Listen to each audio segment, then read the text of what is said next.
Hello बच्चों, let's see the question here. यहाँ question पूछा गया, when you take a cell और a tissue piece and grind them into the acid in which a mortar and pestle, all of the biomolecules dissolve in the acid. Protein, polysaccharide and nucleic acid are insoluble in mineral acid and they get precipitated. The acid soluble compound include the amino acid, nucleoside, small sugar. One has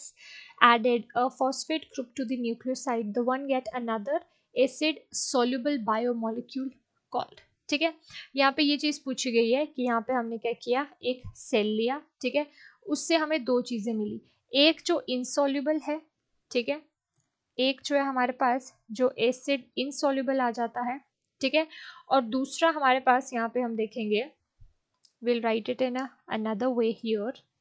ठीक है, ताकि हमें tabular समझ आए। ये हमने एक cell लिया, सेल को हमने यूटिलाइज किया, यहाँ हमने एसिड पोर किया और यहाँ पे भी हमने क्या किया, एसिड पोर किया। हमारे पास पहली चीज आई, पहली चीजें हमारे पास ऐसी थी जो एसिड में इनसॉल्युबल थी, जो यहाँ पे मिक्स नहीं हुई, जैसे कि प्रोटीन हो गए, ठीक है, हमारे प्रोटीन्स हो गए जिनका मॉलिक्यूलर वेट ज्यादा है, फिर हमारे पास न्यूक्लिक एसिड हो गए, ठीक है, देन हमारे पास यहाँ पे आ गए पॉलीसेक्राइड्स, ये क्या थे,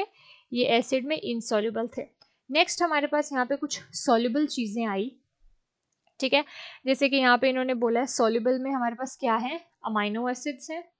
राइट, अमाइनो एसिड में आ गए, देन हमारे पास शुगर्स आ गई,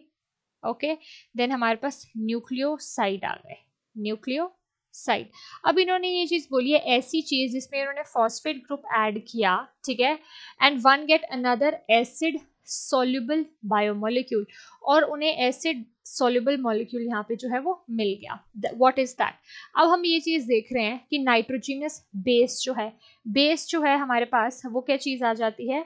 ठीक है, अगर हम बेस की बात कर रहे हैं तो बेस हमारे पास एक एसिड सॉल्युबल था, ठीक है, वो पहले से ही क्या था, that was a acid soluble, तो ये चीज नहीं हो सकती। एडेनाइन भी हमारे पास बेस है, हमारे पास आंसर होगा न्यूक्लियोटाइड, क्योंकि न्यूक्लियोटाइड में हमारे पास क्या चीज आ जाती है, शुगर आ जाता है, हमारे पास यहाँ पे आ जाता है फॉस्फेट ग्रुप आ जाता है, ठीक है, फॉस्फेट ग्रुप के साथ साथ यहाँ पे बेस आ जाता है, तो हम ये देख सकते हैं ये तीनों चीजें जो है ये एसिड सॉल्युबल में आ रही थी, ठीक है, ये इस वाले कॉन्सेप्ट में आ रही थी जो सॉल्युबल हो रहे थे, अमाइनो एसिड, शुगर, न्यूक्लियोसाइड्स हो गए हमारे पास, ठीक है, तो हमारे पास ये चीज होगा कि अगर हम इसमें फॉस्फेट भी डाल देते हैं तब भी ये क्या रहेगा, एक एसिड सॉल्युबल बायोमोलिक्यूल रहेगा। So I hope you understood the question well, thank you.